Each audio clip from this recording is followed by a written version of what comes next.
Hello. Happy Tuesday, everyone. I hope you're having a wonderful week and that you are safe and well wherever you might be today.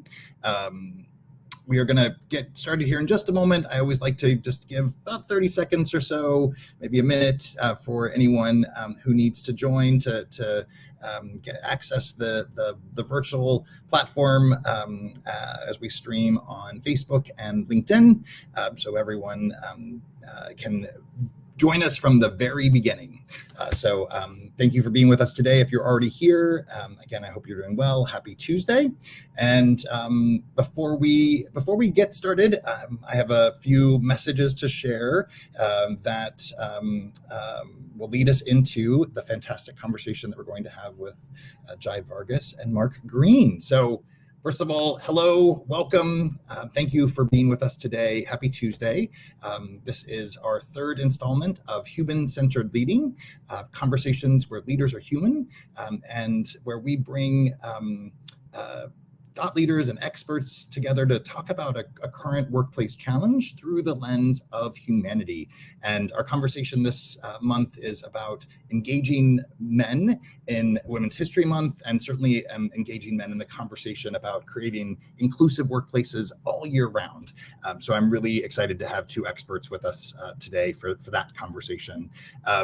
And I also just want to encourage all of you to connect with each other. Hummingbird is a community, so if Facebook or LinkedIn, add your make a comment on the post and share your information and connect with some of your other fellow viewers. I think we are all kindred spirits who are working to make the world a better place, and so it's great if we can find those connections and support each other along the way. And if you're not already following us on our social media, definitely follow Hummingbird Humanity on LinkedIn, Instagram, and Facebook. In the coming weeks, we are going to start sharing our perspective on what's the framework that creates a human-centered workplace culture. So that's what we're all about, is creating a human-centered workplace culture where humans thrive and organizations benefit. So we want to start to share what our point of view is on that and hear your thoughts. This is an iterative conversation, so we certainly look forward to seeing what you all think. And also next week, we have a very special announcement. There's something new happening at Hummingbird. So if you're not already following us on social media, definitely get connected, and you can stay tuned for that special announcement next week. As a reminder, every month there are any number of heritage days and weeks and months and holidays that celebrate different religious and cultural beliefs. So here is the latest list for all of you. We also post versions of this list on our social media channels at the beginning of each month. So if you're looking for a resource, definitely keep an eye out for those posts. And these are just great days to acknowledge the days that may be important to people that you work with. And it's a great way to help someone who is in your immediate community feel seen and valued. Without further ado, I think let's introduce our guests for today. We have Jai Vargas, who's the Vice President of the Hispanic Association on Corporate Responsibility, and a dear friend of mine. And Jai, I'm so glad you're here with us today. Thank you again for saying yes. And we have Mark Green. Mark is the founder of Remaking Manhood, and we're going to learn about the Man Box. For those of you who haven't heard about the Man Box, stay tuned. You must know about this framework, and I think it'll be really helpful for us. So Mark and Jai, thank you again so much for being here. Mm-hmm. As I shared with you, I'm going to invite you both to share about yourselves, about who you are and what you do. So Jai, would you kick us off and share a little bit about yourself? Absolutely. Well, you probably just saw my puppy in the background here. Both Mark and myself and Brian have a puppy, so we've got a lot of that in common.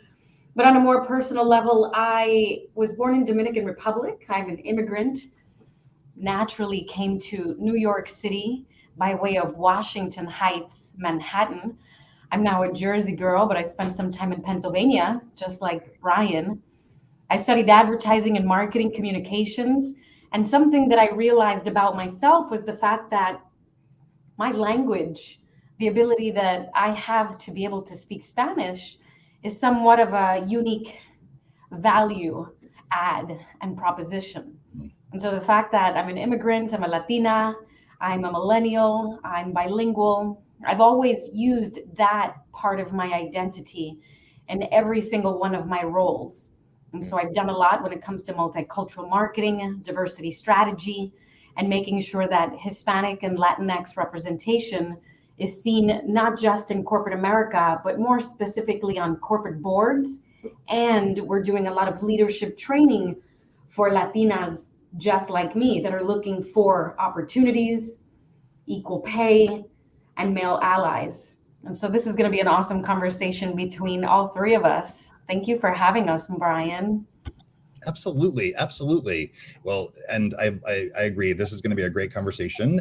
So we're going to get those sort of things we have to check off the list out of the way. So, Mark, would you like to share a little bit about yourself? Sure, and thank you, Jai, for that sort of sense of where your identity is operating in what you choose to forward in your work to bring to the forefront. I have a similar experience of my professional life. And I think for a long time, I was attempting to perform a version of masculinity, which I thought sort of was expected of me, that I thought the culture was expecting me to bring. And one of the primary, and that's not just in my professional life, that's in my personal life, that was across the range of my experiences. And the end result collectively of attempting to do that was deep and abiding lack of self-esteem and social isolation. I felt very, very lonely. I felt very disconnected. I felt like I was constantly failing to get it done, whatever that list of things were that I was trying to live up to or achieve. So my work ultimately became trying to answer a simple question: is what the hell happened to me? And why did I end up in a place where I felt lonely, I felt disconnected, I felt angry, I felt that somehow every relationship I had, personal and professional, wasn't sustainable, didn't last, didn't become real, didn't manifest in my life. And turns out,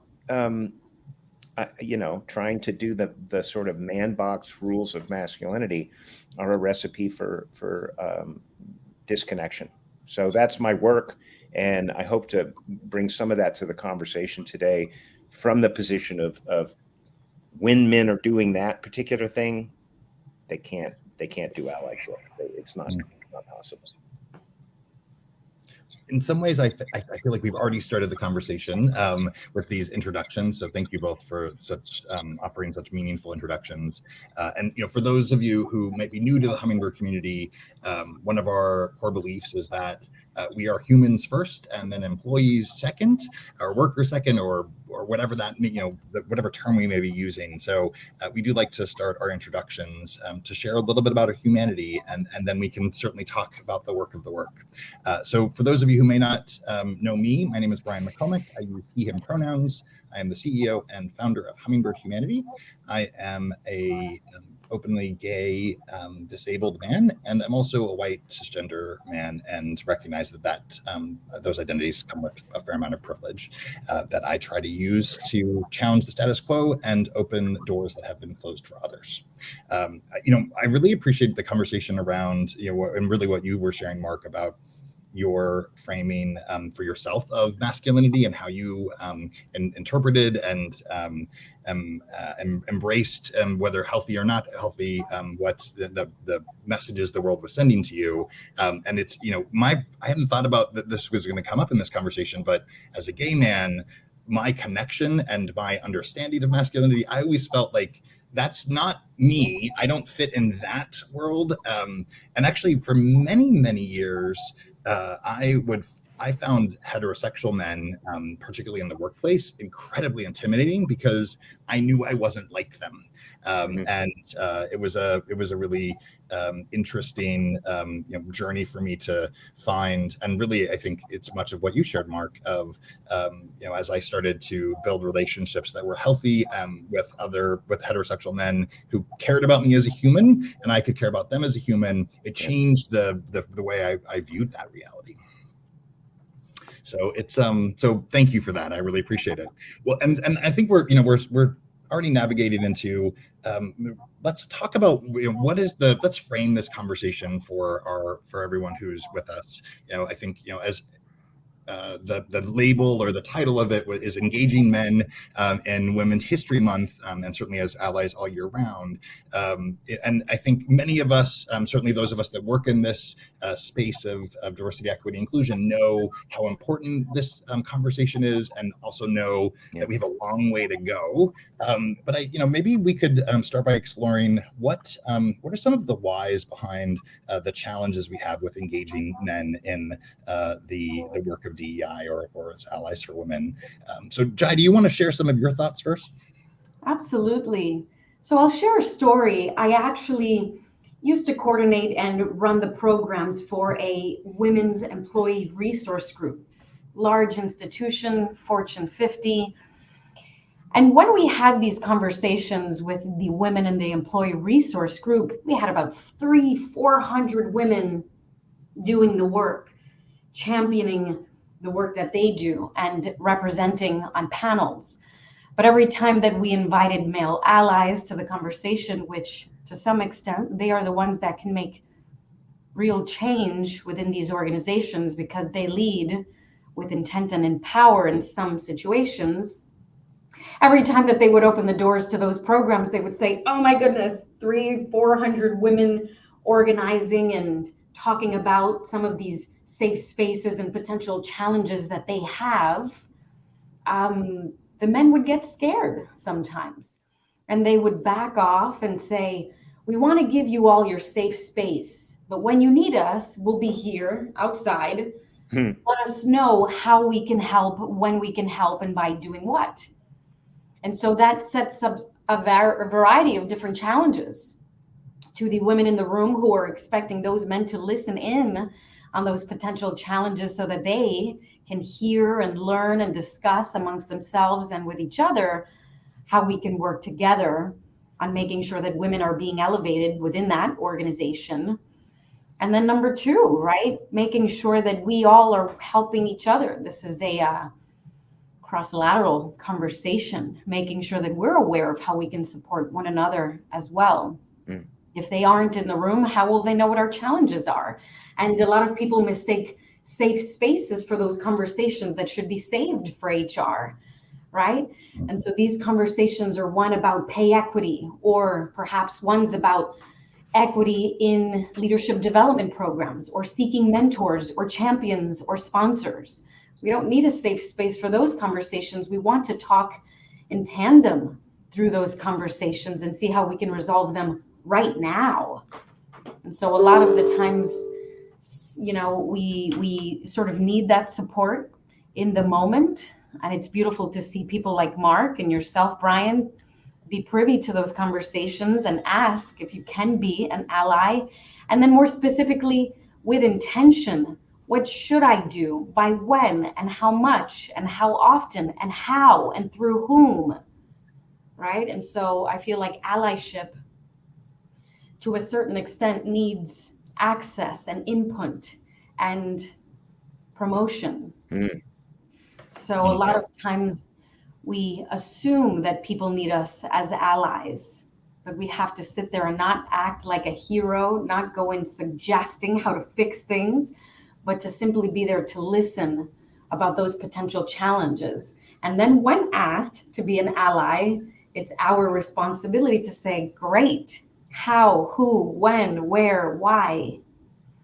And so there's a lot of conversations how we can be better allies. I think for me, it's been quite the journey because I've always been an ally to many underrepresented individuals, but it wasn't until I joined almost all of the employee resource groups that I realized how much we have in common and how much I didn't know about some groups that I assumed I knew. And so there's so many things that we continue to learn, especially with these diversity topics, which, you know, every month we're like, there's a new term. Okay, hang on. Let's learn and listen and see how we can engage with that term and how we can express our vulnerability and be transparent about how we feel towards these terms and individuals. So I'm excited to be here.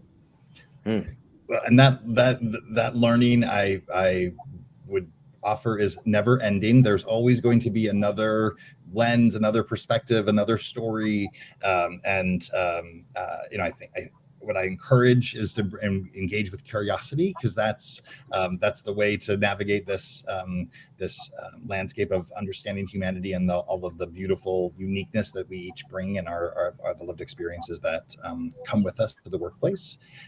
There's a couple things you shared that I wanted to just double down on, I guess, if I to use that phrase. One is, when I work with men with our clients, or when I was in-house as the head of inclusion, what I hear on a regular basis is from those men is they don't feel like they belong in those spaces that you're referring to, whether it's a DEI training, whether it's an ERG meeting for women, whether it's a speaker topic from someone who is sharing about their experience as a Native American, whatever it may be. For whatever reason, and certainly I would suggest that it's unintended, the message that men receive is, that's not a space for me. And of course, I think all three of us would say, we absolutely need you in those spaces. And the other thing that you touched on, which is one of the suggestions that I make to individuals that I'm working with, is just invite a man that into that space. Extend a personal invitation and say, I'd love for you to join me in this meeting, this training session, this whatever event, and let's talk about it afterwards. That's a way to help to, I think, change that story and ensure that they do feel. The other thing that I wanted to share, and that Mark, I want to invite you to share some of your thoughts, and certainly talk about the man box. Since I already set that up, we got to talk about the man box. I was having a conversation with a colleague a couple weeks ago. Her name is Renita Smith. Renita is this powerhouse of a change maker and learning and development professional, a DEI professional. Her resume is just super impressive, and she also happens to be a Black woman. And I was talking to her about my commitment to amplifying the voices of the unheard, and how I would very often intentionally give my spaces to other voices. And because I'm a white guy and I don't need to take that space. I want to give that space to other voices. And she said, I love that. And if you're not talking, then I have to shout louder. And she said, Brian, I need you to also be an advocate and an ally and a voice for change. And I thought that was a really interesting framing for me and shifting how I might think about the balance of amplifying voices and how I use my voice for change as well. Mark, talk to us about the man box. Let's talk about the man box. I think it's really interesting that Jai talked about safe spaces, and that men wanted to honor safe spaces for other groups. I think men are being a little disingenuous in that moment. I think a safe space for some men is to not be in that room. That's their safe space, because it's a kind of it requires a set of skills from us, which we have culturally not been encouraged to develop. But if we want to talk briefly about our culture of masculinity, our dominance-based culture of masculinity, and I use the term dominance-based as a modifier for that, but I also want to absolutely point to the word culture, because for most boys and men, and there's a ton of research out there about this, we begin getting trained into our performance of masculinity in infancy. And we get taught by our parents, by our brothers and sisters, by the kids in the neighborhood, by our coaches, our teachers, by the ministers at the church or the rabbi, by the media, by the men that we become friends with as we grow older. And it is so ubiquitous and so constant that we don't even see this a concept of culture. We just see it as the water we swim in. Or if we think about masculinity, we just think of it as my identity. But in the early 1980s, a guy named Paul Kivel conceptualized what these rules are of how to be a man. He went around to high school boys in the Bay Area and he asked them, what are the rules for being a man? And they told him things like, don't show your emotions, be a breadwinner, not a caregiver, be tough, never ask for help, have lots of sex, talk to men about cars, sports, and women, but nothing deep, be heterosexual, never homosexual, and have control over women and girls. Now, I name this list when I speak to groups, and a lot of people say, well, you know, that thing about control over women and girls, that we don't do that anymore. That's not a thing anymore, really, seriously. The world's changed. And what I like to do is point to research by an organization called Equimundo, who did studies in Mexico, the United States, and Great Britain, and released a study called The Man Box. You can download it, a PDF of it. They asked questions, yes or no questions of men. And one of the yes or no questions they asked was, if a guy has a girlfriend or a wife, he deserves to know where she is all the time. Now, that was a yes or no question. What do you think? So I tell everyone in the room, just so you know, of the three countries, Mexico, Great Britain, and the US, I'm pretty sure I think where you think that question maybe was answered in not such a good way, but you're wrong. In Mexico, about 25% of men agreed with that statement. In the United States, 46% of men agreed with that statement, that I have the right to know where my wife or girlfriend is at all times. And I assure you, that's not about compassion. That's not about caregiving. That's about control. So let's disabuse ourselves of any suggestions that we have evolved or changed dramatically from this original set of rules about how to be a man. And understand that when we talk about don't show your emotions, what we're talking about is training young boys out of the authentic expression of their response and reactions in the world. And what we're saying in that moment is emotions which emerge out of the back and forth of relating with other people.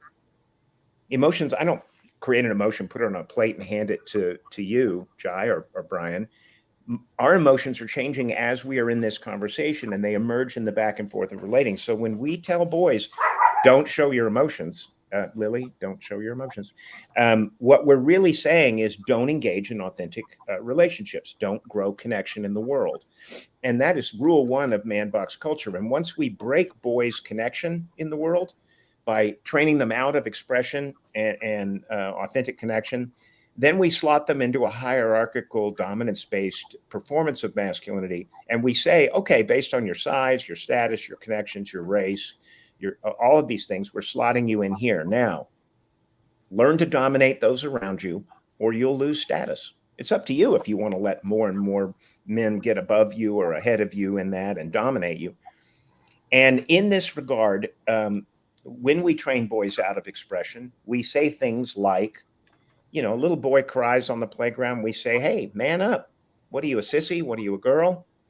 So in the process of training boys out of connection, we're also training them not weekly or daily, but hourly. Boys are policing each other back and forth. What are you, sissy? What are you, gay? Back and forth constantly. We're training every single little boy to see girls and women as less.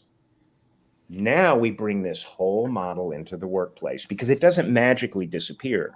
Men don't stop policing and bullying each other's performance of masculinity just because we show up at the office. So Catalyst did a study, and what they discovered was about 92% of men feel masculine anxiety in the workplace.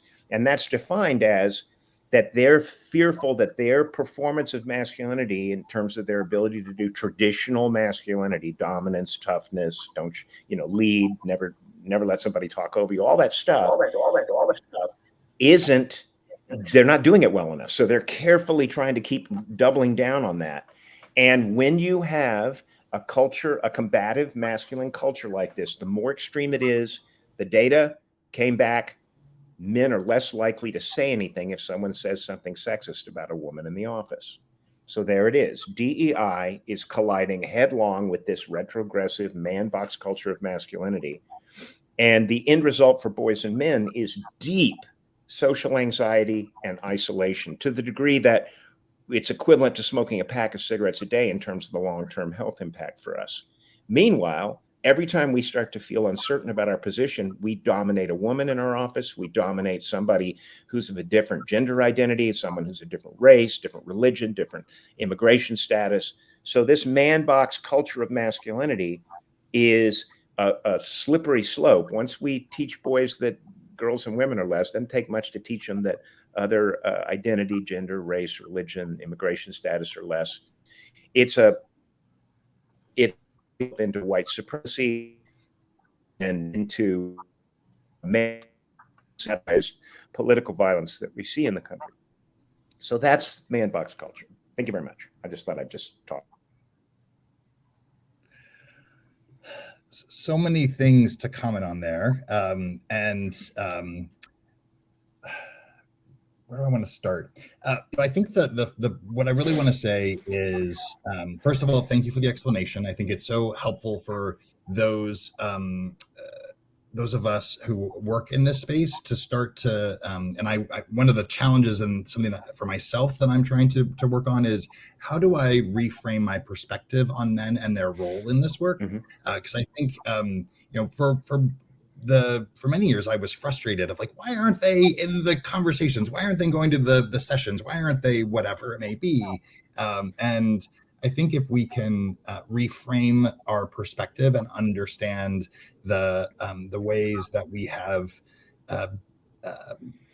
taught men to be men, and to be leaders then in the workplace, and realize that what we're asking them to do today is so different than what we've asked them to do for their entire lives. That conflict is very real for them and for us. How do we then start to navigate a different path forward? What does that look like?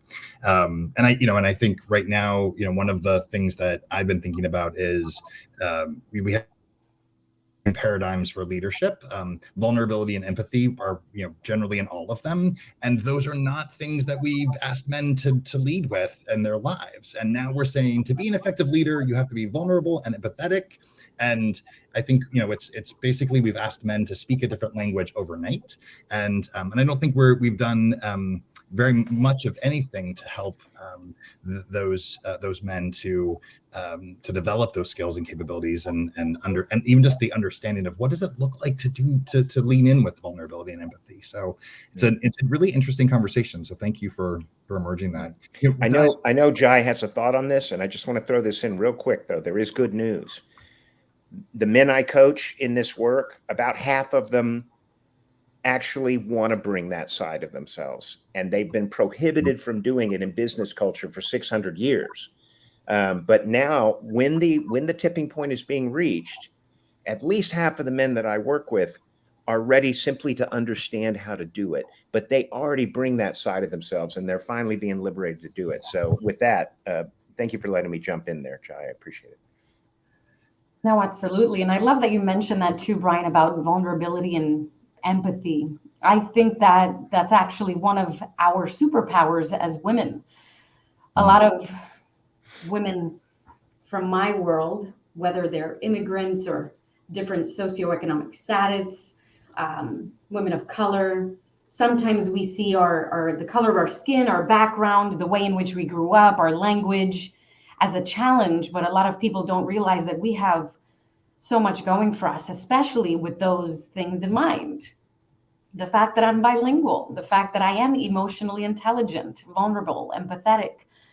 I think it comes innately natural for many of us women.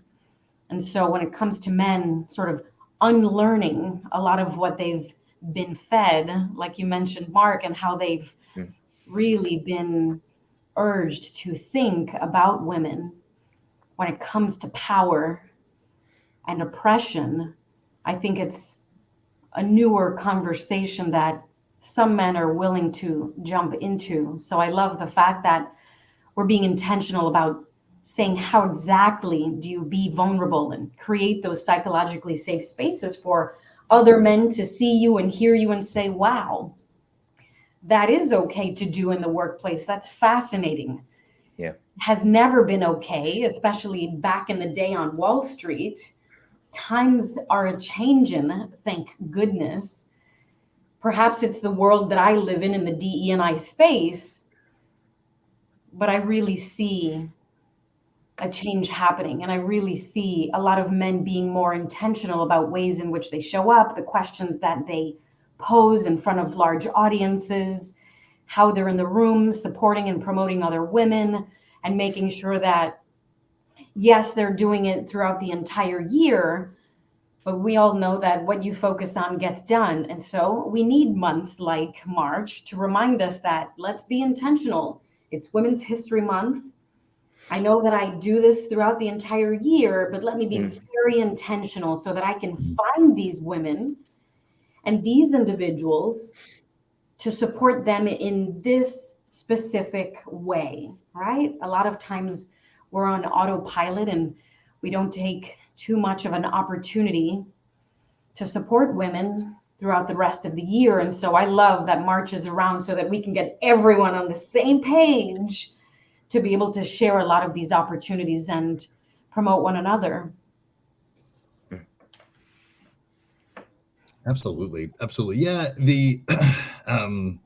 First of all, I'm loving this conversation, and there's so many different lenses to explore here. One thing that strikes me as I reflect on what we were just sharing over the last few minutes is,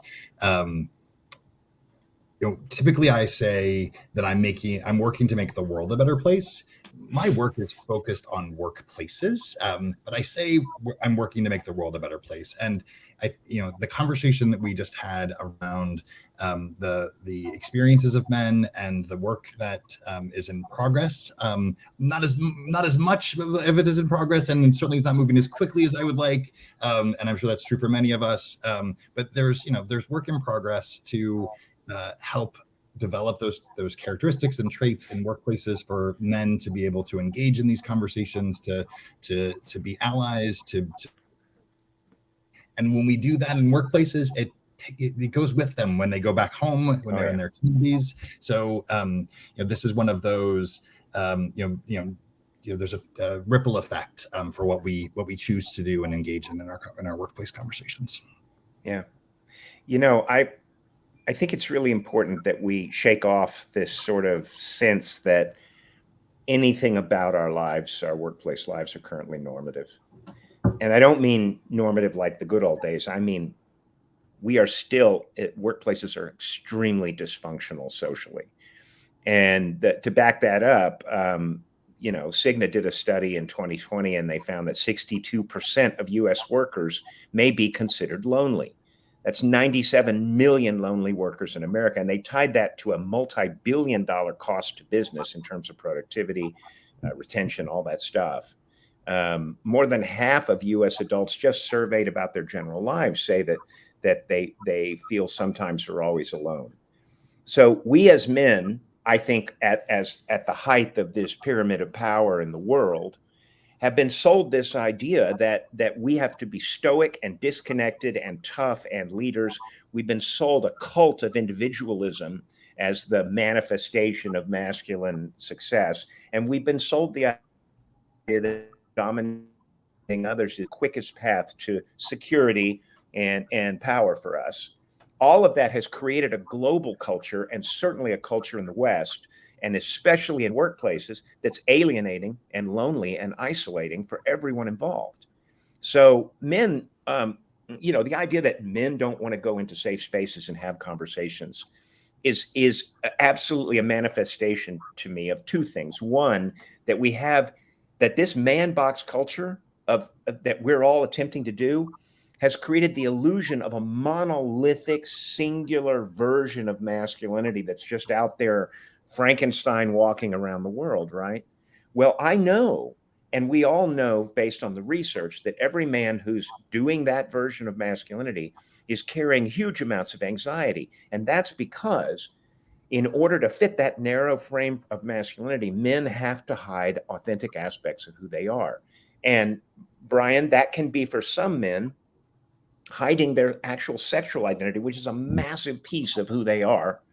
For other men among us, we may be hiding smaller truths like that we do kindnesses for our partners or our wives, but we won't admit that around the water cooler at work because we'll get told we're whipped and all this stuff and that. So all of us are hiding aspects of ourselves, and depending on the scope and scale of that, the further that is that we're hiding it away from us, the longer that stress is.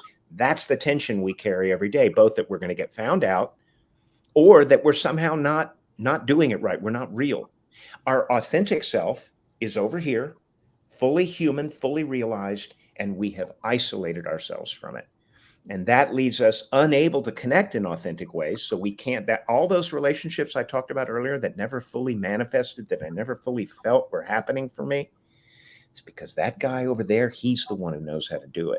And I have locked him away because I'm afraid somehow that what makes me is not going to fit. So let's look at the culture of work. Let's look at the Western culture. Let's look at how we view marriage. Let's look at, when we talk about men being allies, we need to understand that this isn't just about what we offer or provide or try to do for women in the workplace. Until we look at women's lives globally, we're not looking through the right frame at allyship. And in the moment that we say, I'm sick of being alone, I'm sick of competing with all other men, I'm sick of this fake version of myself that I'm living, it's bullshit, I'm done with it. Then we can begin to bring our authentic self in and bring that person into the safe spaces and say, I have my stories, you have your stories, let's share them, let's create a network of relationships that makes a healthy organization. So much good stuff there. And it reminds me of the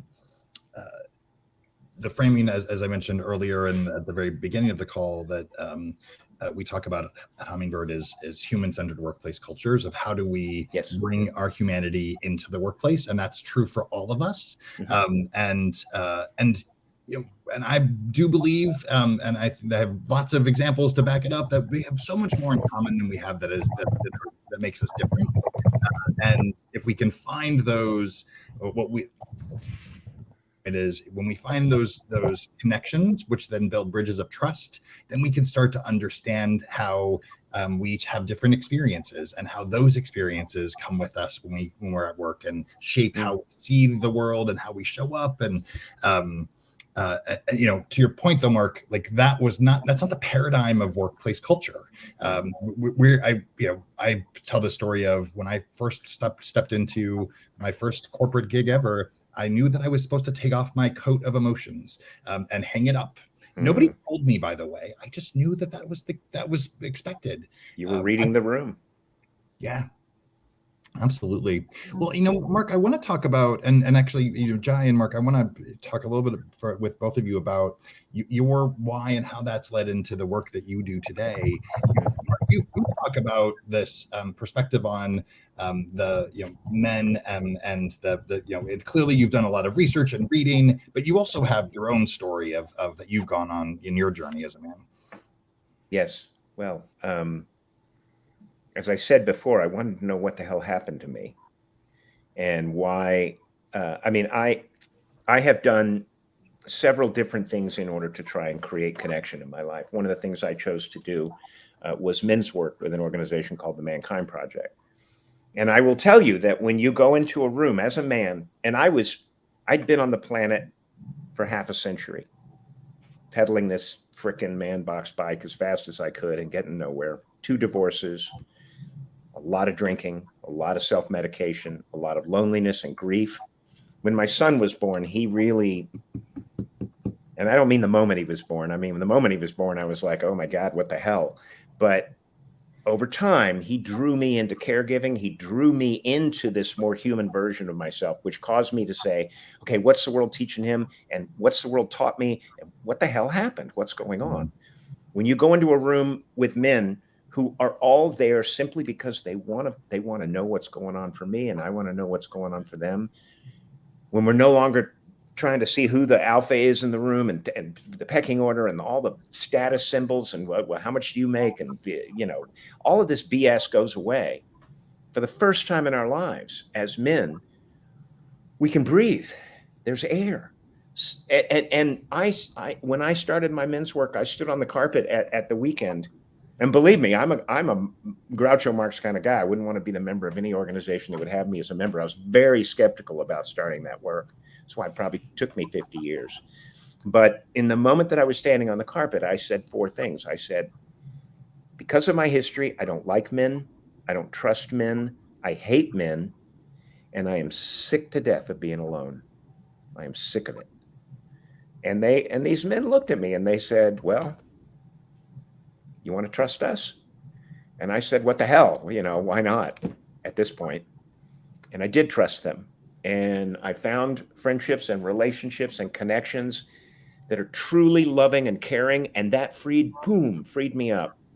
Because then when I walk out in the world and I see a man who wants to do the man box frame, I'm like, that's not the world. That's just his choice. That's not the whole world. The world is connection and love and meaning and compassion. And by the way, when we come into those safe space rooms and share our stories, the first thing we come to discover is that the intersecting influences of our lives and the lives of other people create surprising commonalities and startling discoveries, and life stops being predictable. It becomes rich and interesting and fascinating.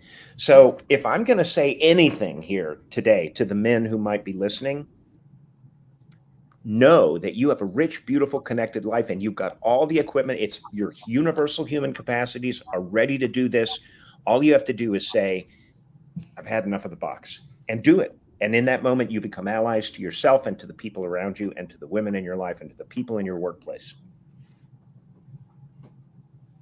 Thank you, Mark. Jai, I'm curious, how did you find your way into this work, and how is it translated into, and I think when I think about your work, and you can correct me if I'm wrong, I think about your work predominantly around the Latinx or community, but I have no doubt that the conversation about women, it plays a pivotal role in that work as well. So I want to hear more. Absolutely. So for those of you that don't know the type of work that I do, I work for a nonprofit organization called the Hispanic Association on Corporate Responsibility. Our mission is to make sure that Hispanic representation is there in corporate America, but more specifically on corporate boards, because we know that that's where the real decision-making happens, on those corporate boards. We have less than 1% of Latina women on those corporate boards. There are 5,000 potential board seats, only 59 Latinas. And out of those 59 Latinas, a few of them sit on various boards, and so it's even less. When I was growing up in New York City as an immigrant from the Dominican Republic, I started to attend a lot of conferences. And when I attended these very important conferences in which I was finding mentors and sponsors and allies and champions, whenever I looked around, I didn't see any Latinas, I didn't see any women of color. I rarely saw women. I was working in the automotive industry, and then I went to the sports industry, and then I worked in the financial industry. And so these are very white male dominated spaces, all 3 of them. And I was always trying to figure out how I can bring Latinas and women of color into these conversations and into these spaces so that they can also benefit from what we were learning, the resources, the skills, and the tools. And so it's always been a very personal mission to me to make sure that women that share a similar story as my own are in the room. Whether that's understanding what your 401k even means, how you're investing in a brokerage account, how you can be a more confident public speaker, how to negotiate a salary and not take whatever first offer is given to you. And then we also have to mention culture. Culture for me, specifically being Latina and an immigrant, I was always told to keep your head down, work really, really hard. don't speak up or out to your manager, just be thankful you have a job and you have benefits. My goodness, do you know how many people don't? And so I grew up with this sense of blinders, just looking down, focusing on just myself and what I could control. And that really didn't serve me in corporate America. And so a lot of my mentors that I found were white women, white men, naturally, because I was coming from those industries. And even until this day, they champion and sponsor me and send me opportunities. And so for me, it's always important to make sure that I practice equity. Whenever someone says, hey, we're developing a new mentorship program, but this is for high achieving, high earning, high potential individuals within the organization, which is just code for white men, right? Because when you see the demographic, you're like, okay, these are the only people that are high performing and high achieving. There must be something happening here. And so for me, it was always an opportunity to raise my hand and raise my voice and be able to say, even if you want to see me as a token, I will be that diversity perspective so that I can bring more people that are others and underrepresented in those spaces, right? And so we speak a lot about the difference between equality and equity. Most of the time, I don't want equality because that doesn't work for everyone. We're not all coming from the same exact experience, and we're not all starting at the same level. And we have specific needs that need to be taken into account. I want equity. I want fair access to being part of that mentorship program. I want fair access to being part of that conversation at 7 a.m. But 7 a.m. is not going to work for me. If I live in a multi-generational household, if I'm a caretaker, right? If I'm disabled, if I have other parts of my background and experience and identity that are prohibiting me from being successful when you put me in the same barrel. And so for me, it's just been a learning journey, making sure that I use my voice as much as possible, because there were so many women, and there still are so many women that don't have the vocabulary or the language or the self-advocacy sort of trait or characteristic or voice to be able to speak up for themselves and say, I have no idea what this benefits package means. I have no idea why I was left out of that conversation.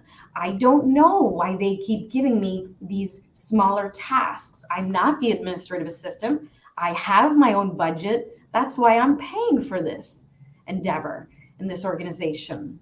And so it's a lot of those types of factors that we're up against. And I love that Mark recognized, and you, Brian, mentioned the fact that, unfortunately, it is us reading the room and acknowledging the fact that whether you know it or not, you are, to some extent, oppressing women in the workplace, whether you know it or not, by not talking about pay transparency, by not giving them an opportunity to join that mentorship program, by not sending them that new job created link so that they can apply, right?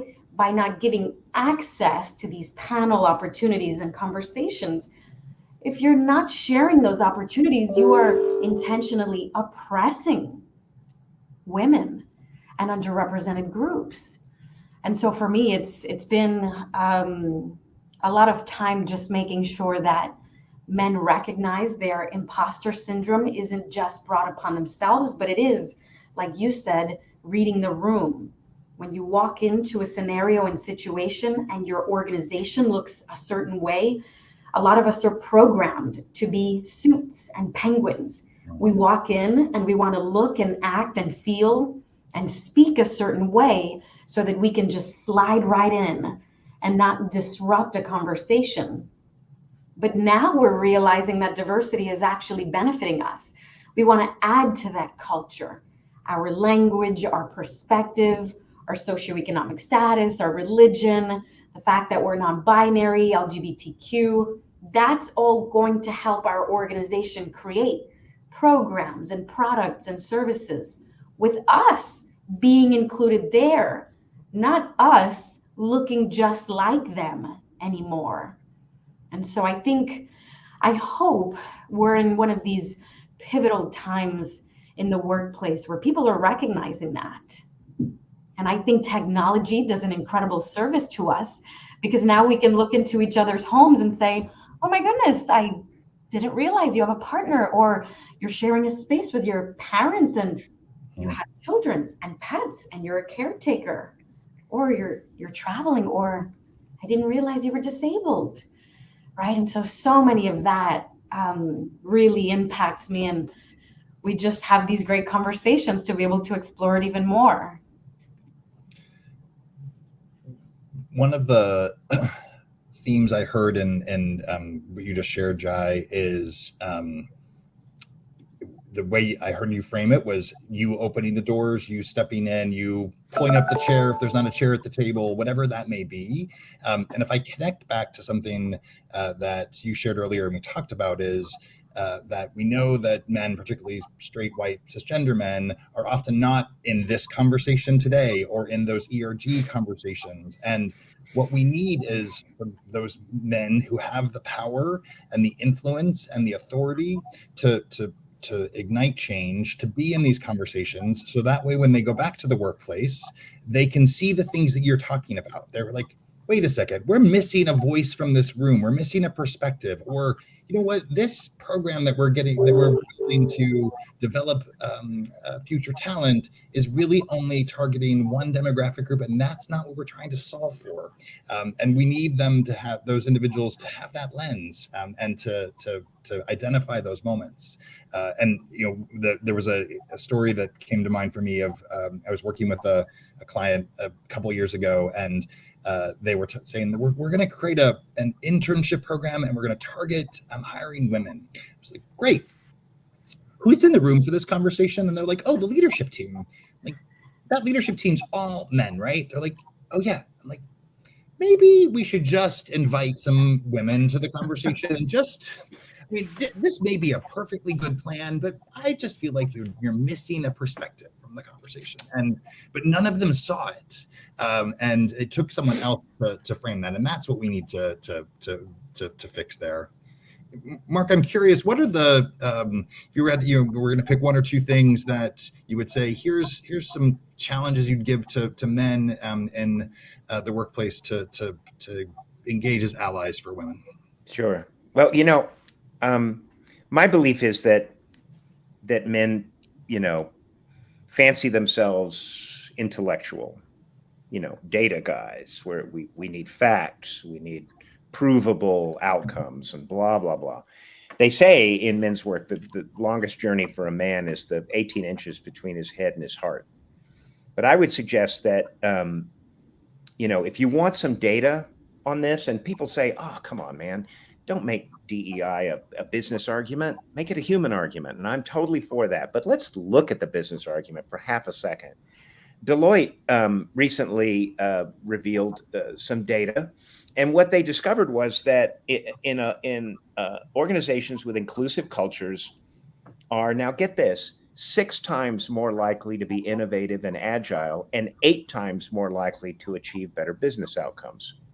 Now, I want everybody just to pause for a moment and think about the last 600 years of Western culture, where white men exclusively ran all educational, business, political, military institutions.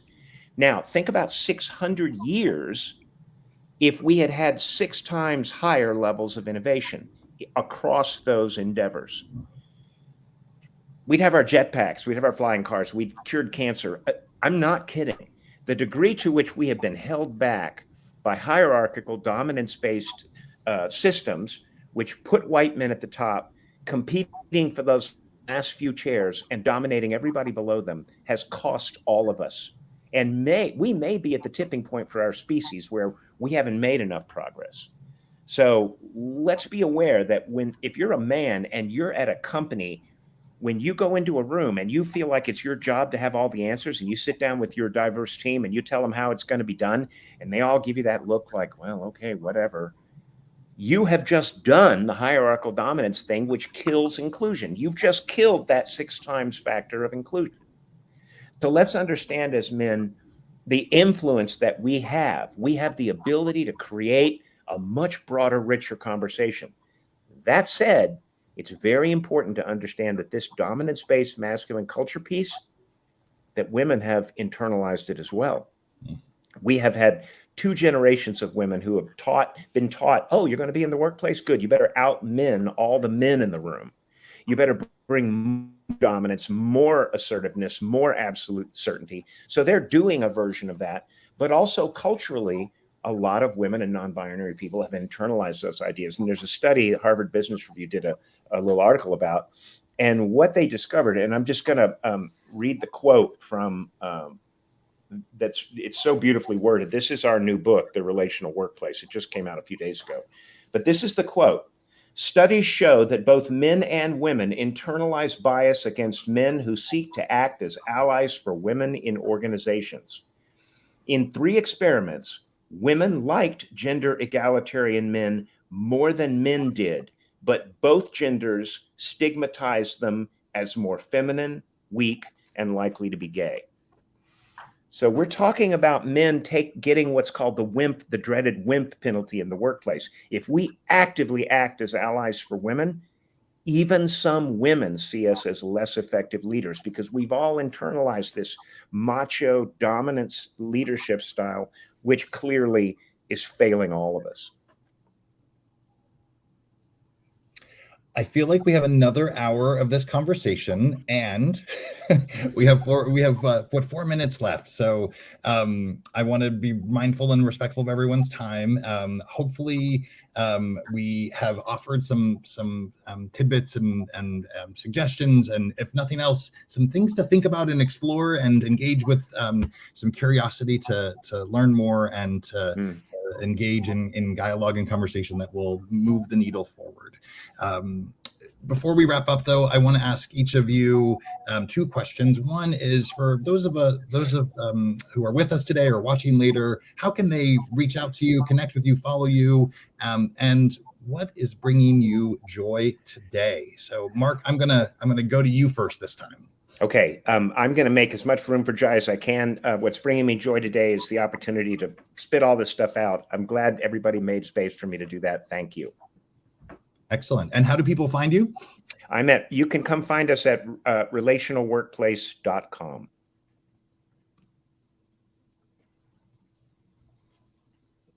I love that. I think Brian froze there for a second, so I'll jump in.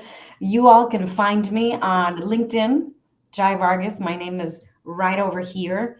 And what's bringing me joy today, as well as this entire month of Women's History Month, is seeing all of the champions and advocates and allies on LinkedIn promoting other women, their books, their businesses, promoting new job opportunities, promoting their new promotions.